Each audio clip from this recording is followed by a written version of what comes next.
So I'm going to talk about evolution and the Catholic faith. Much of the perception that there's a conflict between science and religion stems from the battles over evolution. Now, some Christians, primarily fundamentalist Protestants, attack evolution as unbiblical, while some atheists use evolution as a weapon against all religion. In this talk, I'm going to discuss evolution from a Catholic perspective. As we'll see, the Catholic Church has never condemned evolution, and there's nothing in the science of evolution that is contrary to the Catholic faith. But first, we have to be clear what we mean when we use the word evolution, because it means different things to different people. It's useful to distinguish three aspects of evolution. There's the idea of the evolution of species, and that's simply the idea that the present species of plants and animals and other living things arose from earlier species by a gradual process, so that ultimately all of them came from a single common ancestor and a single original form of life. And that idea is called common descent.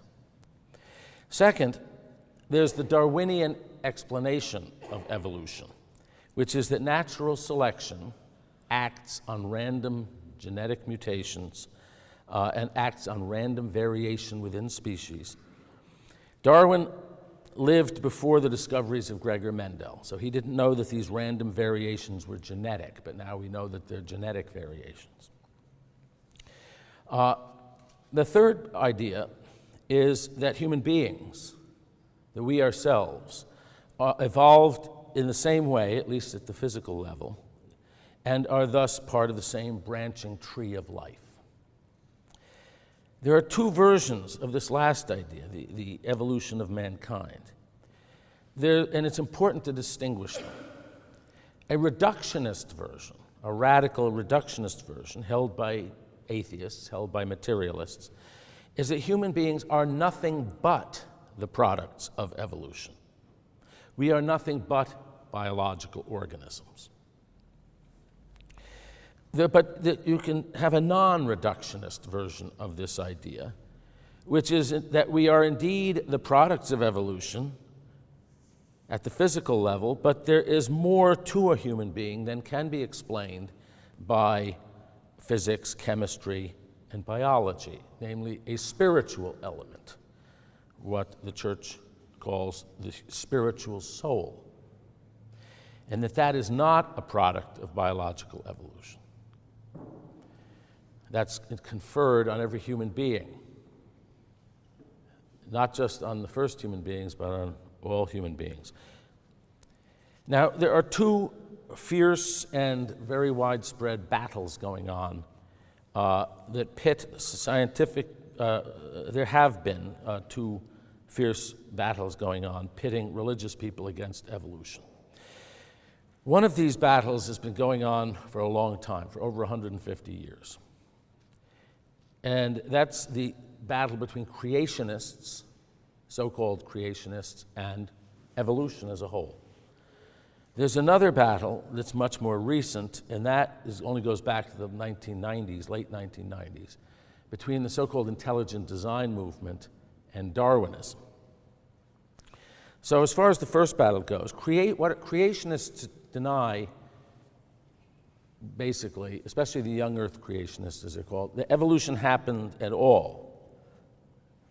Or at least they deny common descent. They deny that all life on earth descends from a common ancestor. Generally because they think this conflicts with the teaching of the book of Genesis. Now, most creationists admit that some evolution of species has taken place, but only in a limited way. Microevolution, say the evolution of one kind of cat from another kind of cat, for example. But they deny large macroevolutionary changes. For example, the evolution of mammals from reptiles, or reptiles from fish, ultimately, and so on. Now, this battle between creationists, young earth creationists, and evolution has been going on for a long time, But that battle is over as far as science is concerned. As far as the scientific world is concerned, the evidence for evolution is overwhelming. There are many converging lines of evidence for evolution and for macroevolution and for common descent. They come from the fossil record. They come from comparing the anatomies of different kinds of creatures. They come from the geographical distribution of species, from vestigial organs, from molecular evolution, and very powerfully, more recently, from genetics. So in the view of almost all biologists, no matter what their religious stance, whether they're atheists, Gnostics, religious, the evidence for common descent is overwhelming and growing ever stronger. So I'm not going to describe that evidence. It's well described in many books. The other battle is the one between the so-called intelligent design, or ID movement, and Darwinism. That's a more serious argument. That's a more serious conflict. The ID movement actually does not officially deny that there was evolution of species and common descent. They don't officially deny that.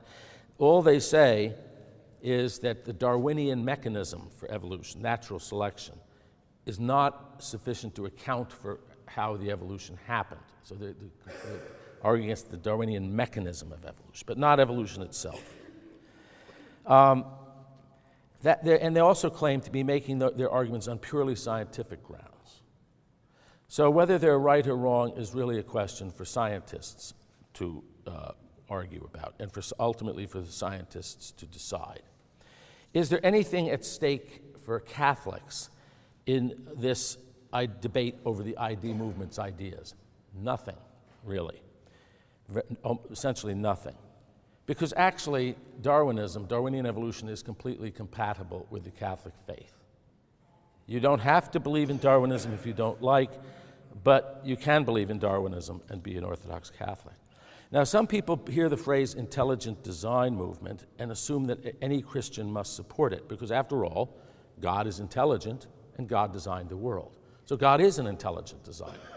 But the ID movement isn't just saying that. If that's all they were saying, of course, we'd all be ID people, because we all believe God's an intelligent designer. But they're making arguments about biology. One does not have to agree with their arguments about biology to be a good Catholic. Now, why are these controversies heating up so much in recent years? In the 1960s and 70s, when I was growing up, one didn't hear as much about this. I think the recent flare-up in these controversies is really fueled by, it's really due to on the one hand, agitation by aggressive atheists, and on the other hand, fundamentalist Protestants. So it's these two, fundamentalism versus atheists, butting heads. Now, as Catholics, we of course don't agree with the atheists, but we also don't agree with the manner of biblical interpretation of fundamentalists. So where does the Catholic Church stand? Where has it stood? What has it had to say about evolution? As far as official teaching goes, that is, pronouncements of the magisterium, the Church said virtually nothing for almost 100 years after Charles Darwin published his book in 1859. However, some sense of the general attitude of Catholic scholars and theologians towards evolution in the early days of the theory can be gotten from looking at the Old Catholic Encyclopedia, which is online. It's been uploaded, and so you can read the Old Catholic Encyclopedia for yourself online without going to a library.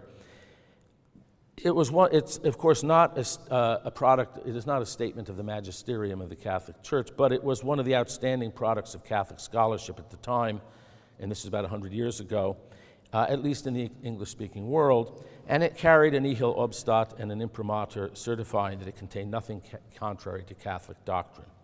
The article, let's see, what happened to my, hello. Well, I'll just read it to you. Actually, I just have text on the screen, so what do I have to do here? There we go. Excellent. So, in the Old Catholic Encyclopedia article, which was written around 1909, there's an article called Catholics and Evolution.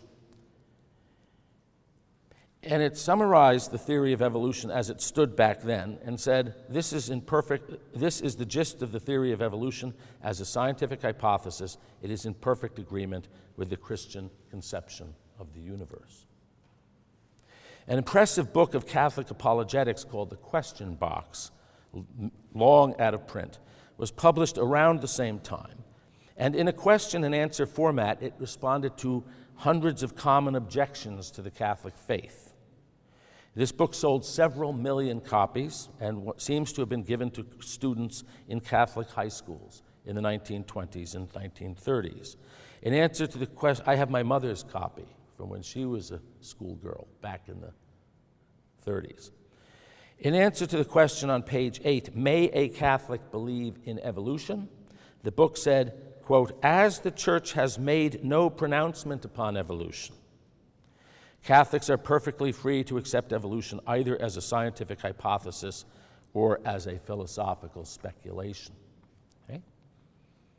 Now, what both of those books were speaking about in the sentences I'm quoting there was really the evolution of species in general, plants and animals. A special question arises when it comes to the evolution of human beings. For the Catholic Church, that's always been the critical point. How plants and animals arose never really bothered the church or theologians very much. Evolution of humans, that's the critical issue. Now, as far as human evolution was concerned, both of these books insisted rightly that the human spiritual soul, being spiritual, cannot be reduced to matter or explained by any merely physical process, such as evolution. Evolution of the spiritual soul was therefore, they explained, contrary to the Catholic faith. About the evolution of the human body, including the brain, and so the evolution of the human body, they did not come to a definite conclusion, these books. The encyclopedia admitted that it was, quote, per se not improbable, unquote, that the human body had evolved, and noted that a version of this idea had been propounded by St. Augustine. However, both books thought that the scientific evidence for human evolution at that time was weak, and observed that most Catholic theologians at that time had a negative view of the idea, because this was more than 100 years ago. Neither of these articles had anything much to say about the Darwinian explanation of evolution, namely natural selection. And this was undoubtedly because Catholic theology has never had any objection to the idea that there's a natural order and there are natural phenomena that have natural explanations. This is a very important point, and I would like to expand on it, elaborate on it, on how Catholic theology has looked at natural explanations and natural causes. In Catholic theology traditionally distinguishes two causes. There are causes within the natural world, which theology calls secondary causes, but then God, who is the author, the creator of the natural world, is the primary cause. This is a vital distinction. I actually think a lot of the belief that science and religion are at odds is based on a failure to understand this distinction. And the way to explain this distinction most clearly, I find, is through a simple analogy of a book and its author. So let's consider the play Hamlet. In the play Hamlet, there's a character, Hamlet. He kills the character Polonius by stabbing him. So you can ask the question, what caused the character Polonius to die? Was the cause Hamlet stabbing him? Or did Polonius die because Shakespeare wrote the play that way? Both. There's no competition between those. They're not alternative explanations. Hamlet stabbing Polonius is the cause within the plot of the play. You could call that the horizontal cause, where Shakespeare is the cause of the whole play, and you can call that the vertical cause. There's no competition between them. And in the same way, and so theologians, by analogy, in thinking of the universe as a great play or a great story, there are causes within the story of the universe These are the natural causes that we all study on a daily basis. We say, why did this happen? You know, why did that house burn down? Because somebody lit a match. Those are natural causes within the universe. Theologians call them secondary. But then there's God, who's the author of the whole story. So he's the cause of everything in it. So it makes, you can see it's absurd to ask, say, did this species, giraffes, did they arise by natural causes? Or did they arise because God wrote the script or the plot of the universe that way? Both. And so that's why there's no contradiction or conflict between scientific explanations and God as cause of all things. Now, another important insight from Catholic theology, which is related to this, is that God is outside of the universe. He is outside the space and time and the flow of events. Vatican I taught that God sees from all eternity the entire pattern of history. He knows from all eternity everything that to us is past, present, and future. Okay? The idea, and all of it unfolds according to his eternal plan and foreknowledge. The idea that God has to intervene repeatedly to take care of unforeseen problems, or that he's making it up as he goes along, that's utterly alien to Catholic thought, which sees God as creating everything, what is to us crawling along through time, past, present, and future. He creates everything by a single all-encompassing act of his will. The question box, if I can get this back up there, well, there it goes. The question box used this analogy.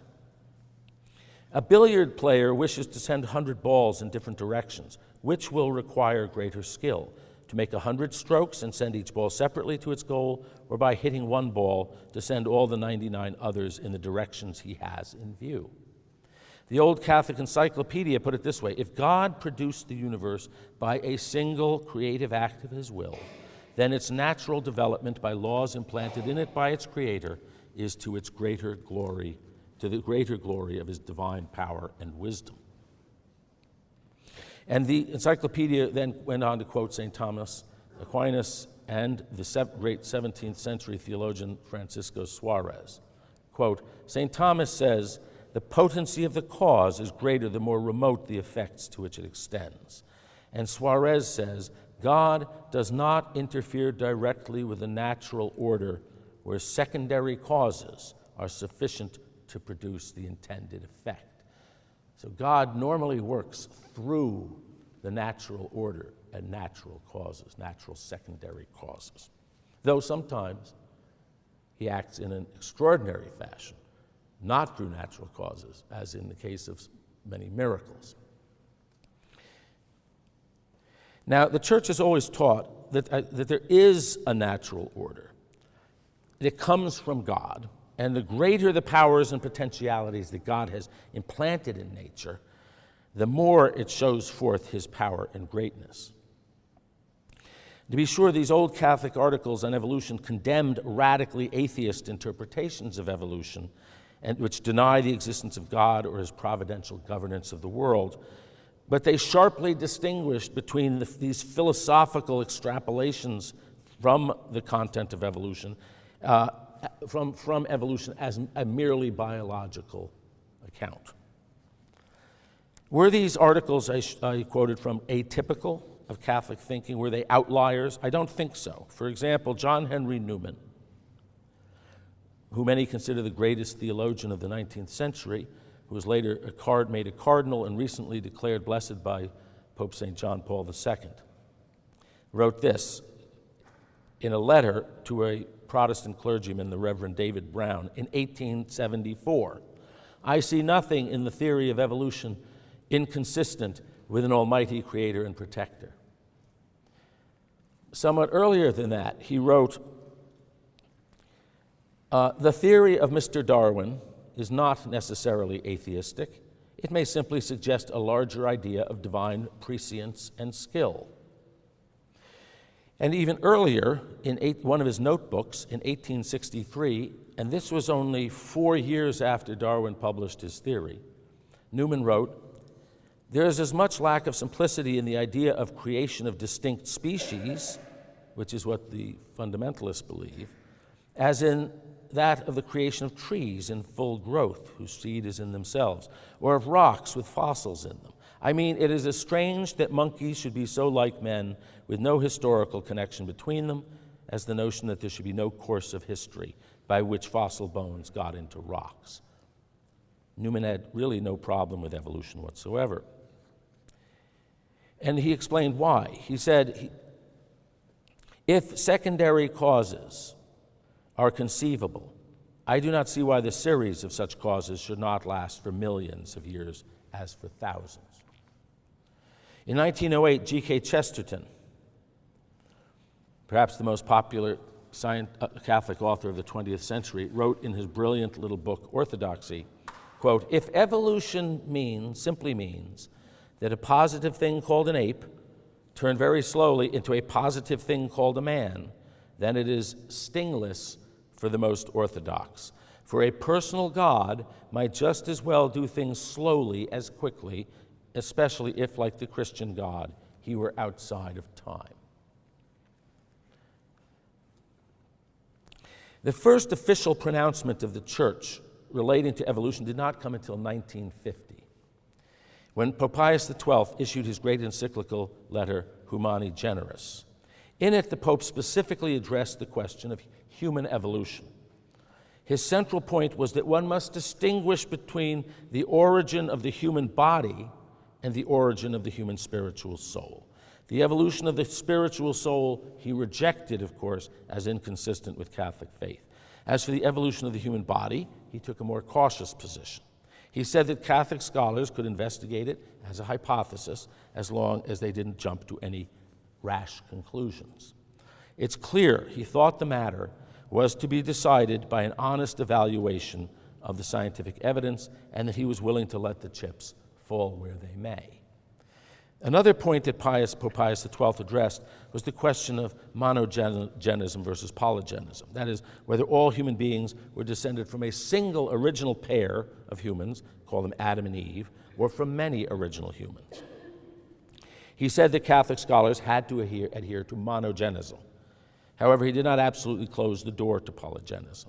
He said that, quote, "It is in no way apparent," unquote, how polygenism can be reconciled with certain Catholic teachings, in particular original sin, but his precise wording is significant. He did not assert that these ideas could not be reconciled, only that it was not apparent at how they could be. I may come back to that if there's time. The next notable statement by the magisterium on evolution did not come until almost a half century later. In 1996, St.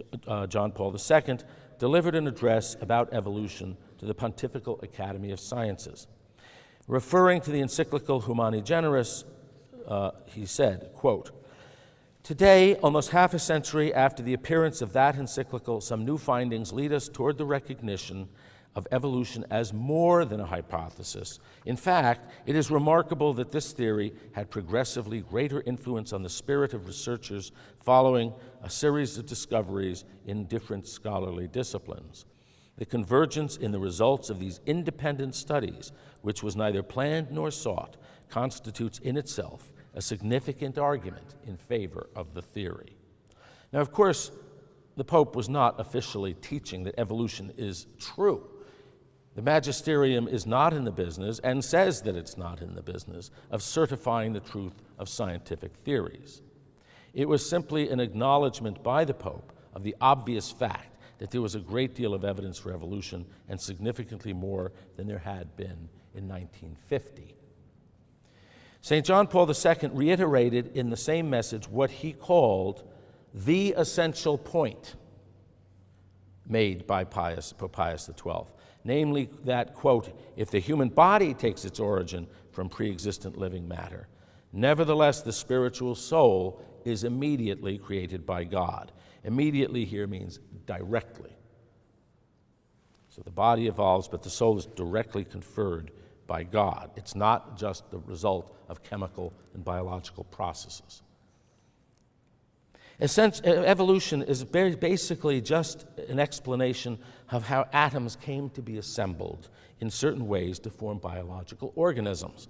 But we human beings are also spiritual. We're not just assemblages of atoms. We're spiritual in that we have reason and free will, which cannot be explained merely in terms of the motion of atoms. That means there's not just a difference of degree between us and other and lower animals, but what Pope St. John Paul II in the same message called an ontological discontinuity. There's a radical gap between us and lower animals because of our spiritual nature conferred directly by God. The next important statement was issued in 2004. In 2004 by the International Theological Commission, which is a body that advises the Congregation of the Doctrine of the Faith.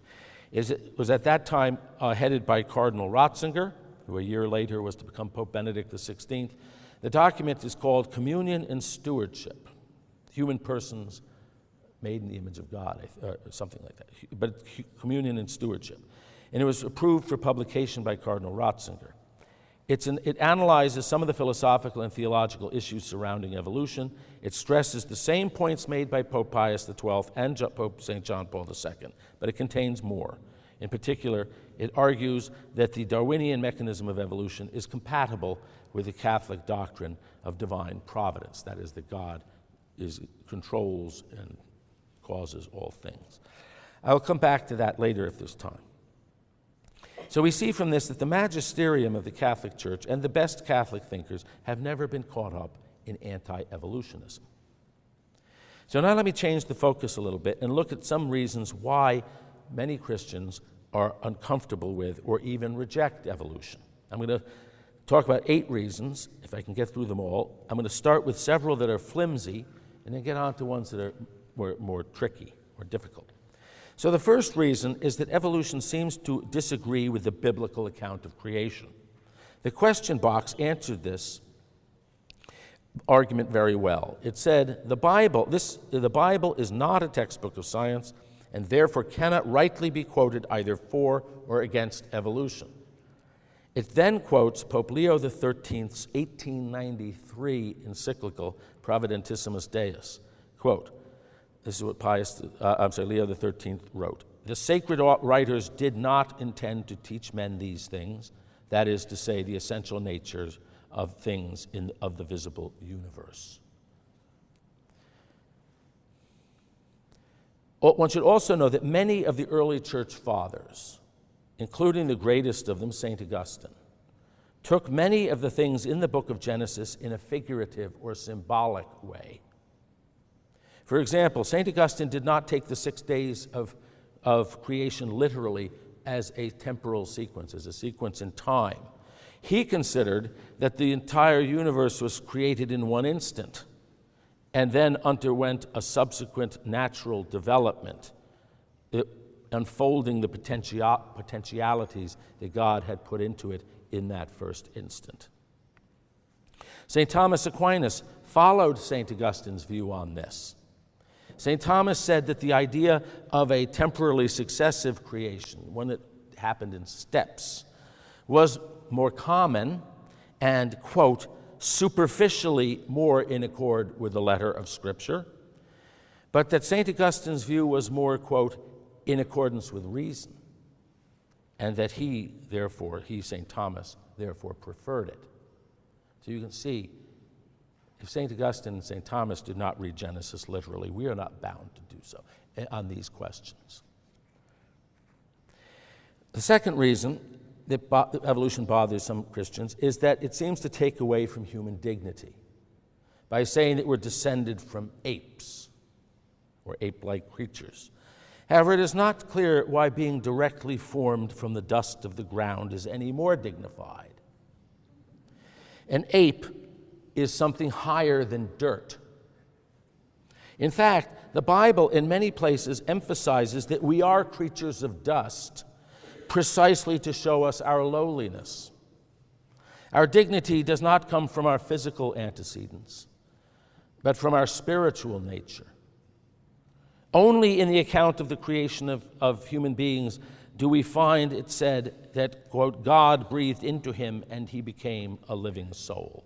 The theologians of the early church understood this in a symbolic way, to be a symbolic way of saying that only upon man did God confer a spiritual nature in some way resembling his own, so that only human beings are said by Scripture to be made in the image of God.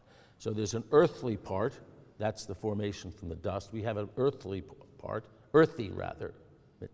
material, physical aspect. But we have a spiritual aspect which comes directly from God. Now, as it happens, science agrees with the Bible that we came from dust. Billions of years ago, there were indeed just particles of dust from which condensed all galaxies, stars, planets, and living things. Whether that we came from dust very quickly, as portrayed in Genesis, or through a slow process, as described by modern science, is irrelevant theologically.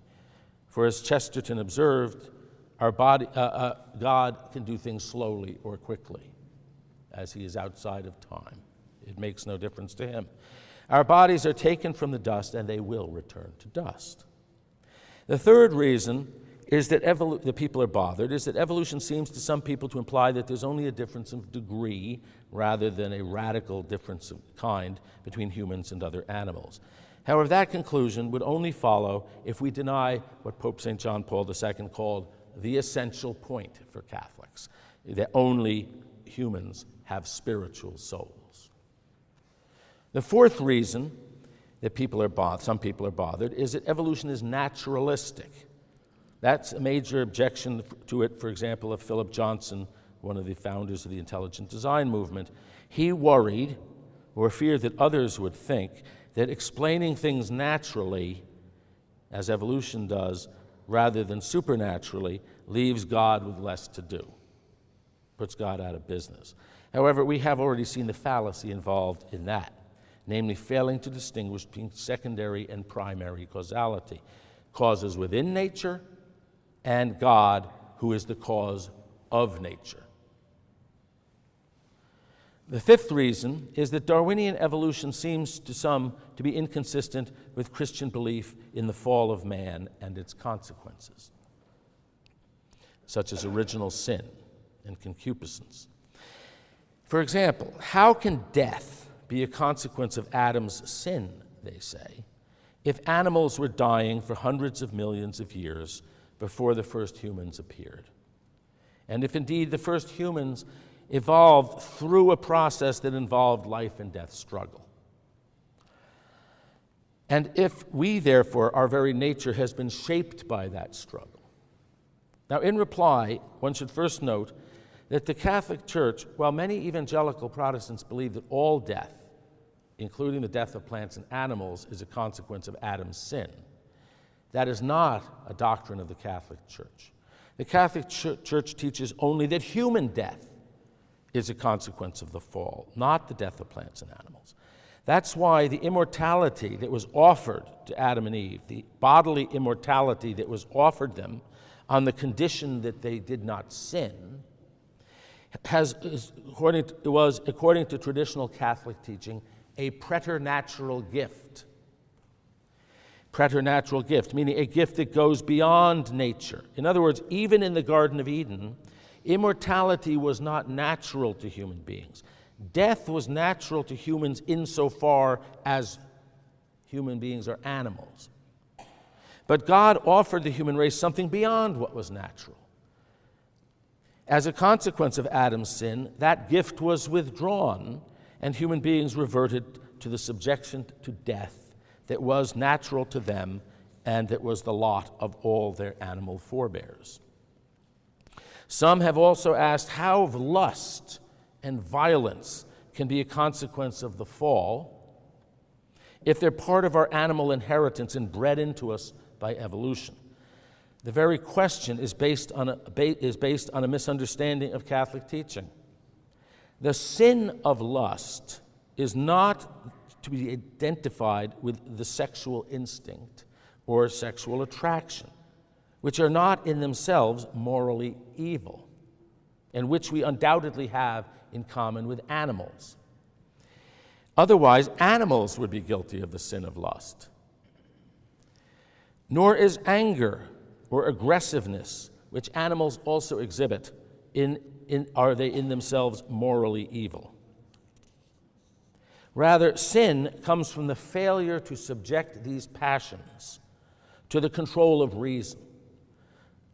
Concupiscence, which the Church teaches to be a consequence of the fall, is the disorder within each human being whereby the control of reason over our passions is weakened, so that the passions often control us rather than we controlling them.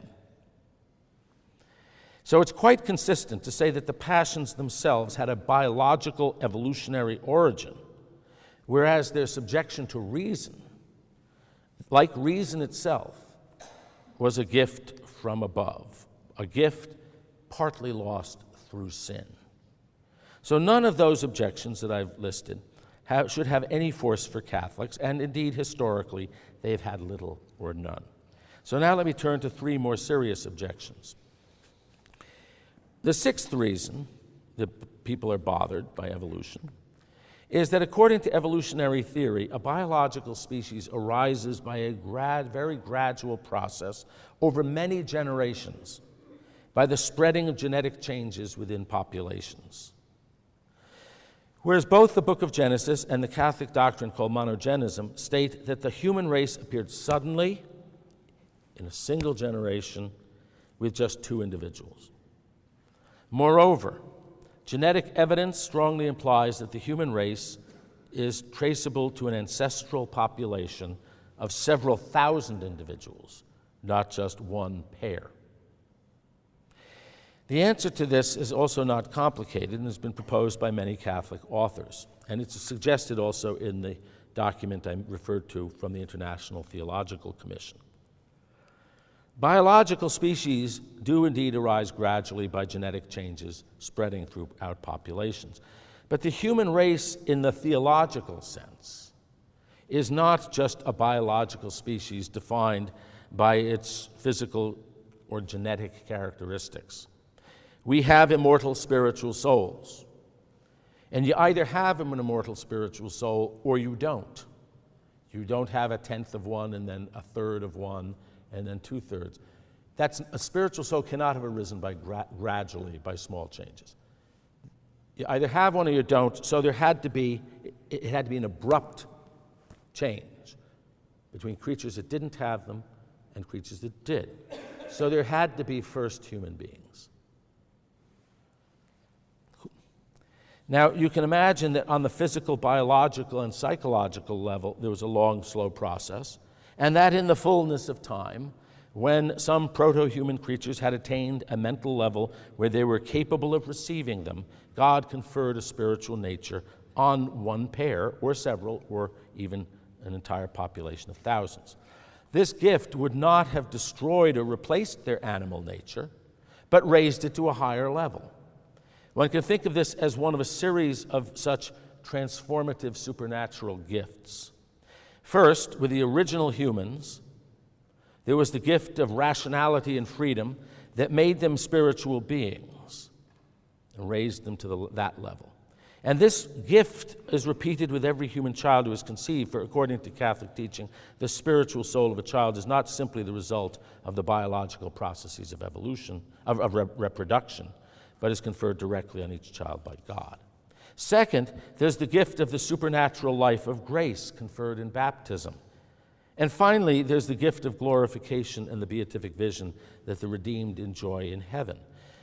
None of these gifts destroys what preceded it, but raises it to a higher level that it could not have attained naturally. The seventh reason is that evolution is opposed to design. The militantly atheist zoologist Richard Dawkins has claimed that Darwinism has destroyed once and for all the so-called argument from design for the existence of God. Once upon a time, he says, people believed that the intricate structures of living things proved that they must be the product of an intelligent designer. Now, he says, we realize they're the product of the blind forces of nature, and specifically natural selection. Dawkins concedes that living things have all the earmarks that we normally associate with design, namely complexity, functionality, and interdependence of parts, and so on. However, this appearance of design, he says, we now know to be misleading, and he calls living things designoids, things that only appear to be designed. But by showing that no designer of living things is necessary, Darwin made it possible, says Dawkins, to be, for the first time, an intellectually fulfilled atheist. Now let's suppose, for the sake of argument, that Dawkins is right about designoids. Would that really mean that Darwin has destroyed the old argument from design? No, for several reasons. Most importantly, the argument from design for the existence of God comes in a number of different forms.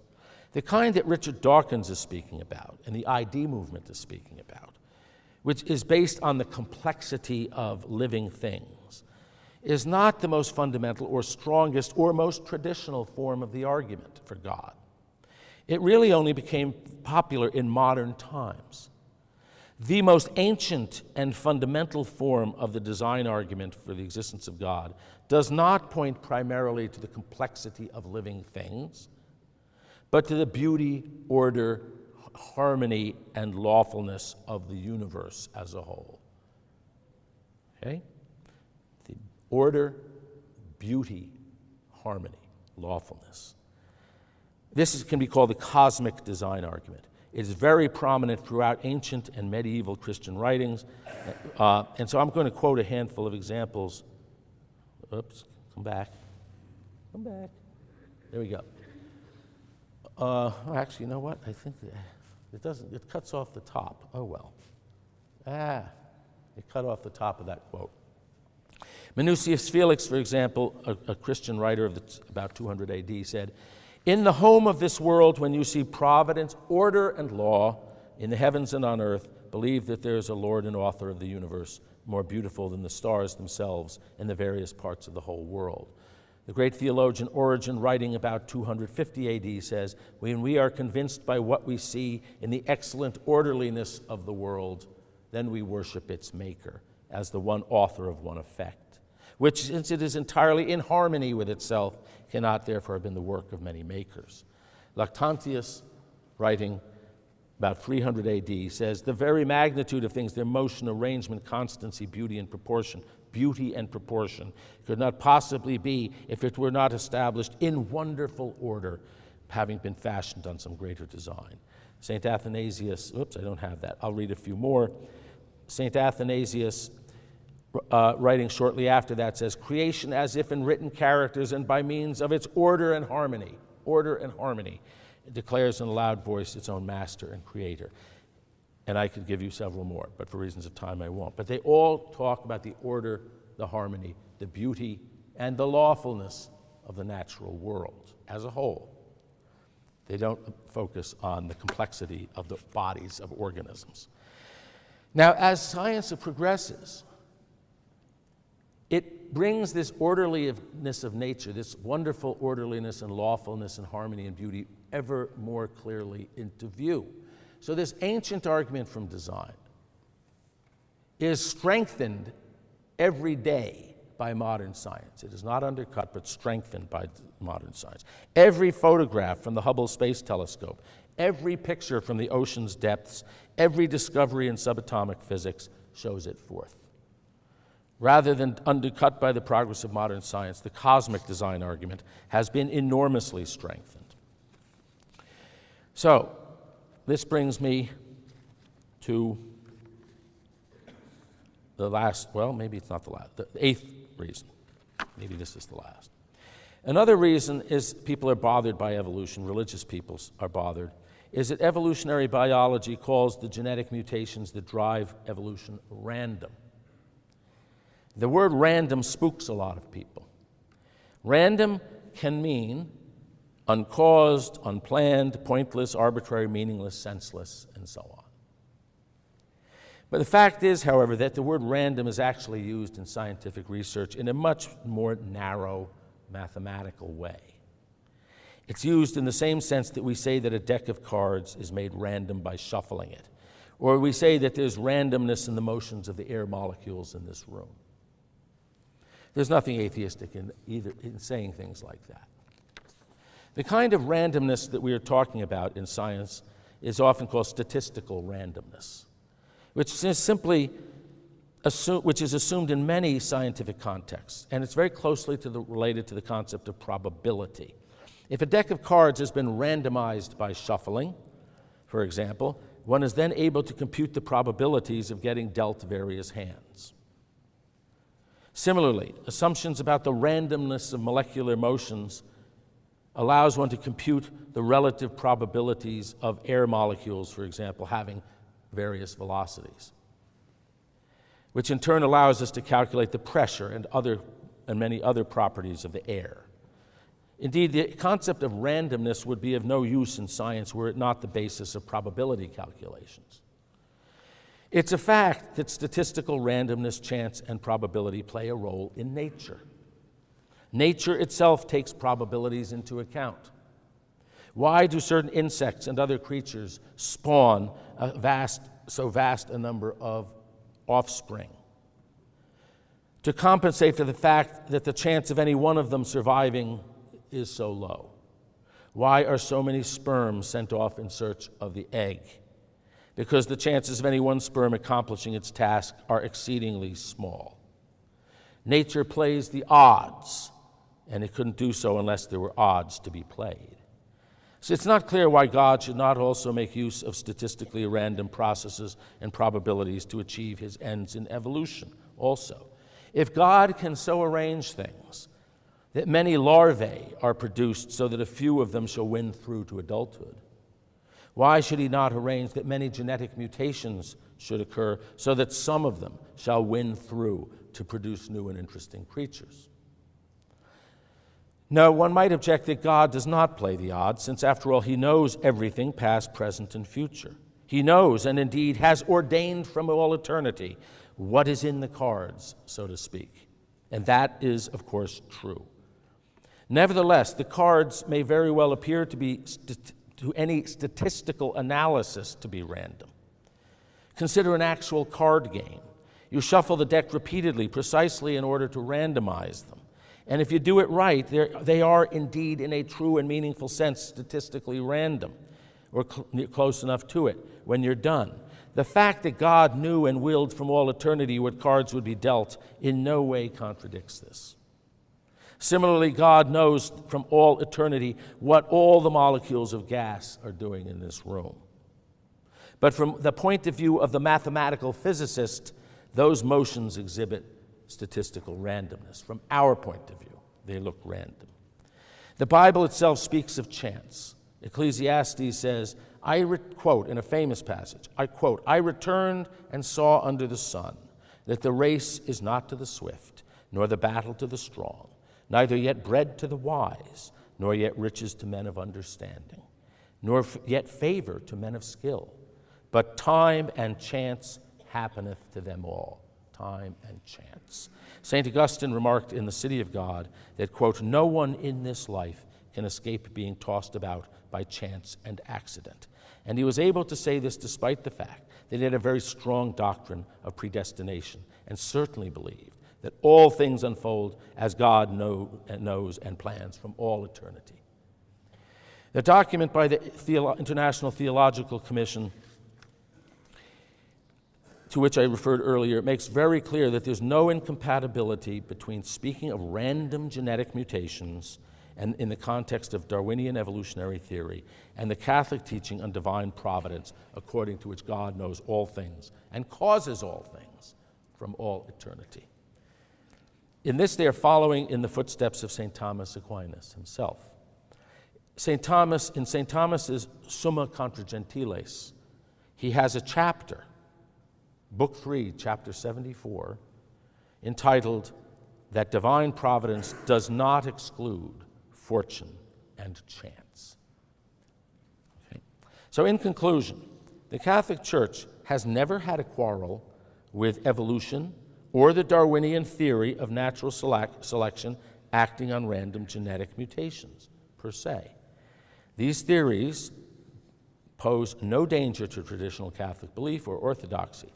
Catholics are therefore free to follow the evidence wherever it may lead. That is what the Church has wisely taught and continues to teach. And the essential point made by Pope Pius XII, reiterated by Pope St. John Paul II, is that we're not just biological organisms. We have a spiritual soul. And therefore, we can leave to the biologists the biology, as long as we keep that essential point in mind. Thanks.